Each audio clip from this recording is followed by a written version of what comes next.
What if I told you the story of Bhai Dooj started with the Lord of Death himself seeking for love? In the mighty kingdom of Suryadev and his wife Sankhya, they had two divine children. One was Yama, the lord of death, and one was Yamuna, who gave life to everybody with her water. They both loved each other a lot. Yamuna always used to chant the wind, thinking that the wind will carry her message to the darkest part of Yamlok and tell Yama that she wants him to come and meet her. Yama also wanted to meet her, but because of duty bound, he was unable to find time to go meet Yamuna. But one day, which was the special day also known as Kartik Shukla Dutiya, Yama decided to go and meet Yamuna. That was the second day of Diwali. He went there. He went and met Yamuna. The moment Yamuna opened the door, she was overjoyed. She welcomed him inside with decoration, with flower and all.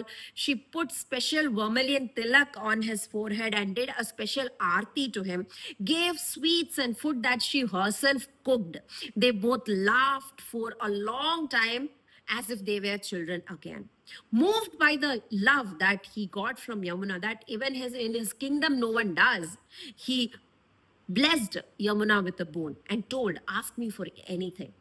Yamuna told, "You have to promise me that every year, the same day, you will come and meet me, and you will also bless the brothers who go meet the sisters on the same day."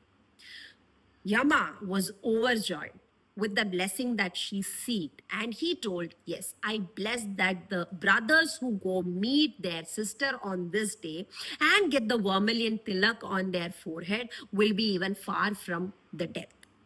Also, if they take a dip on your holy water the same day, all their sins will be washed."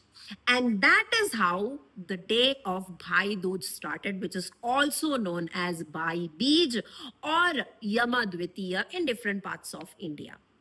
This story teaches us the true bond between a brother and a sister cannot be separated even by Yama, even by death, or even by distance. And that's why we celebrate Bhai Dooj and we bless the brothers and the sisters' bond to stay together forever.